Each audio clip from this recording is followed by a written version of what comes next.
hijo está actualmente detenido y acusado por tener en su posesión. Él no tiene documentos legales, tiene hijos nacidos aquí en Estados Unidos y yo soy residente. ¿Hay algo que nosotros podamos hacer para que no le deporten? ¿Cuáles serían las formas de detener una deportación con este tipo de cargo? ¿Nos ayuda, abogado? Claro que sí, Jimé, suena como parece que el señor ya tiene algún tiempo aquí en los Estados Unidos y sabemos que una persona que tiene más de 10 años en los Estados Unidos, aunque no tenga documentos y que tiene familiares, como en este caso el señor tiene su padre que tiene la residencia, tiene hijos nacidos en los Estados Unidos y que no tiene delitos que le descalifiquen, podría aplicar para lo que se llama una cancelación de deportación. Una cancelación de deportación es un proceso que primero le permite salir libre bajo fianza de la cárcel de inmigración y segundo le permite obtener la residencia permanente si es que llega a ganar el caso de la cancelación de deportación en el juicio individual, que pues usualmente el litigio toma años, pero ya cuando se llega al momento del juicio, si es que de pronto el señor establece su derecho a cancelación de deportación, eso conlleva consigo el derecho a la residencia permanente. Un problemita en este caso. Dice que el hijo está acusado de posesión de sustancias controladas. El tener un delito en su récord de posesión de sustancias controladas es altamente tóxico para los derechos de inmigración, altamente tóxico. Elimina la mayoría de bases de alivio, incluyendo la cancelación de deportación. Importantemente dice está acusado, no dice está condenado ni se ha declarado culpable, dice está acusado. Eso implica que tal vez todavía estamos a tiempo. Vamos a animarle al señor que se ponga en contacto porque hay veces que le pasan de la cárcel del condado, de la cárcel estatal a la cárcel de inmigración mientras los cargos están todavía pendientes y sigue la persona acusada, no ha sido inculpada, no ha sido condenada ni sentenciada. No se ha declarado culpable. Correcto. Es bien, bien importante en ese tipo de caso obtener la libertad bajo fianza que todavía tiene derecho. Va a ser difícil, es cuesta arriba, porque el juez de inmigración, cuando uno va a la audiencia para sacarla, para obtener la libertad bajo fianza, cuando tiene el respondent, como le dicen, el inmigrante, una acusación de este tipo pendiente, el juez de inmigración actúa como fiscal. ¿Qué quiero decir? Normalmente en un tribunal, el que prosigue el caso y el que acusa y el que increpa y el que interroga es el fiscal. El juez escucha y da su decisión.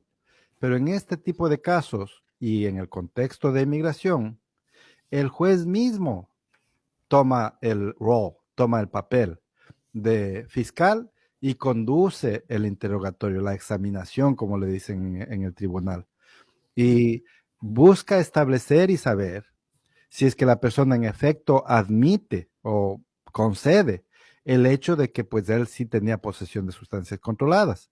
Y aunque un tribunal de inmigración no es tribunal competente para establecer culpa o inocencia de un cargo penal, sí tiene competencia para propósito de inmigración decidir que cree que él sí hizo esto y en esa base de negarle lo que es la fianza.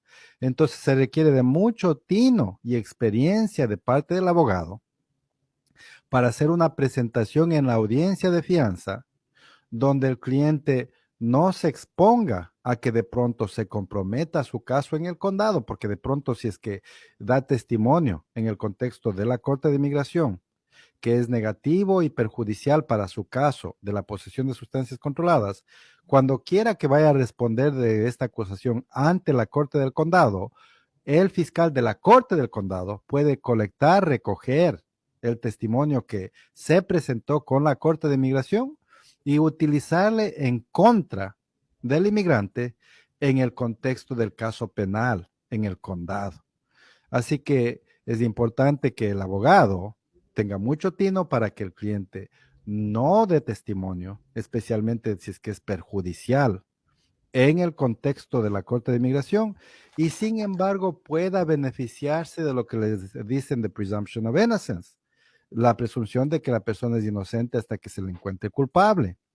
En muchos de estos casos, los jueces de inmigración suelen decir, está bien que no dé testimonio, es su derecho constitucional no dar testimonio acerca de que si tenía o no tenía la persona. Pero yo como juez tengo el derecho de negarle fianza, porque es la tarea del acusado, del inmigrante, establecer que tiene derecho a una fianza. Y si es que no me da el testimonio satisfactorio, yo no tengo la obligación de otorgarle el derecho a fianza, de la libertad bajo fianza. Así que requiere, como dije antes, mucho tino y experiencia de parte del abogado para lograr persuadirle al juez que en este caso el cliente no es culpable de lo que le están acusando, sin exponerle al cliente que sea examinado y tenga que dar testimonio con respecto al incidente y de pronto autoinculparse para propósito de la Corte del Condado. Entonces, una vez que se logra que salga libre de la cárcel de inmigración, entonces uno regresa al condado ya con mucho más leverage, con una palanca mucho más fuerte, ya que la persona está libre, para pelear los cargos de la acusación de posesión. Porque pues el hecho de que haya sido inculpado no quiere decir que sea culpable y no quiere decir que el fiscal pueda comprobarle y obtener una sentencia. La clave de todo esto va a estar en que tenga representación competente para que haga valer todos sus derechos, le ponga a trabajar a la fiscalía y hacer su tarea y pues si es que hay manera y tiene base el señor para evadir y evitar una sentencia de posesión, se va a resolver todo su problema. Porque siempre y cuando no lleguen a encontrarle culpable de esta acusación, él no va a tener tampoco problemas de salir de inmigración ni problemas de tener que irse a prisión después. Si es que le encuentran culpable, ahí sí está mucho más cuesta arriba y sus opciones son mucho más limitadas.